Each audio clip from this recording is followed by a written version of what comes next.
गांव का नाम था सूरजपुर। मिट्टी की खुशबू, तुलसी के चौरे और सुबह सुबह मंदिर की घंटी, सब कुछ शांत था। इसी गांव में रहता था शर्मा परिवार। घर की मुखिया थी शांति देवी, जिनका नाम जितना शांत था स्वभाव उतना ही सख्त। उनके बेटे रमेश की शादी शहर की पढ़ी लिखी लड़की अनन्या से हुई थी। अनन्या सुंदर, समझदार और संस्कारी थी, लेकिन शहर की परवरिश ने उसे अपने तरीके से जीना सिखाया था। जब अनन्या पहली बार इस घर में बहू बनकर आई तो उसके दिल में डर भी था और उम्मीद भी। उसने सास के पैर छुए। शांति देवी ने बस सिर हिलाया, ठीक है अंदर जाओ। वहीं से अनन्या को समझ आया कि इस घर में प्यार पाने के लिए उसे लंबा इंतजार करना पड़ेगा। सुबह 5 बजे अनन्या उठ जाती है, रसोई में लग जाती है। चाय बनाते समय हाथ चल जाता है, फिर भी आवाज़ नहीं निकालती। शांति देवी हर बात में कमी निकालती। चाय में अदरक कम है, सब्जी ज़्यादा जल गई। हमारे ज़माने में बहुएं ऐसे नहीं करती थी। अनन्या मुस्कुराकर सुन लेती, लेकिन रात को तकिए में मुंह दबाकर रोती। रमेश सब देखता, लेकिन माँ और पत्नी के बीच फंसकर चुप रह जाता। उसकी चुप्पी अनन्या को सबसे ज़्यादा चुभती। एक दिन अनन्या ने रसोई में नए तरीके से सब्जी बनाई। शांति देवी ने थाली रखते ही कहा, यह क्या बना दिया? हमारे घर में ऐसा नहीं बनता। अनन्या से पहली बार आवाज़ ऊंची हो गई। माँ जी, सब कुछ पुराने तरीके से ही क्यों? जमाना बदल गया है। बस यही वाक्य आग बन गया। तुम हमें सिखाओगी? शांति देवी का चेहरा लाल हो गया। उस दिन घर में खाना नहीं बना, रिश्तों में कड़वाहट पक गई। कुछ महीनों बाद अनन्या गर्भवती हुई।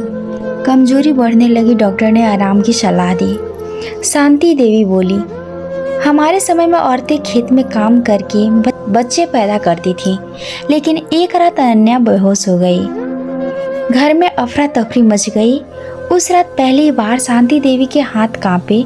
अस्पताल में डॉक्टर ने कहा, समय पर नहीं लाते तो मुश्किल हो जाता। शांति देवी रात भर बहू के सिरहाने बैठी रही। अस्पताल की खामोशी में शांति देवी ने अनन्या से कहा, मैं भी कभी ऐसी ही बहू थी। मेरी सास ने मुझे कभी प्यार नहीं दिया। मैंने सोचा शक्ति से घर चलता है। अनन्या की आंखों से आंसू बह निकले। माँ जी, मुझे बस आपका अपनापन चाहिए था। दोनों हाथों में हाथ, पहली बार रिश्ता सांस ले रहा था। गांव की औरतें कान भरने लगी, बहू शहर की है, घर बिगाड़ देगी। पहली बार शांति देवी ने सबके सामने कहा, मेरी बहू मेरा मान है, उसे कुछ मत कहो। अनन्या दूर खड़ी सुन रही थी। उसके दिल का बोझ हल्का हो गया। अनन्या ने एक बेटे को जन्म दिया।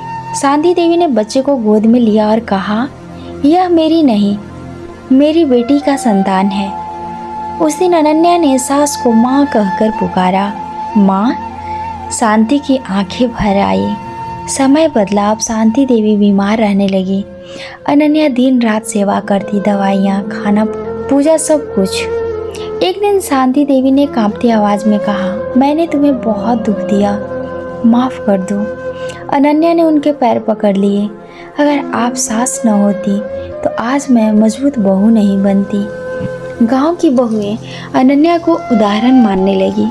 शांति देवी सबको एक ही बात कहती, रिश्ते अधिकार से नहीं, समझ से चलते हैं। यह कहानी सिर्फ सास और बहू की नहीं, बल्कि 2 पीढ़ियों के टकराव और मेल की कहानी है। जहां अहंकार टूटता है, वहीं से रिश्ते बनता है। अगर सास बन जाए और बहू बेटी, तो घर मंदिर बन जाता है। यह स्टोरी कैसे लगी आप सभी को? कमेंट करके ज़रूर बताइएगा।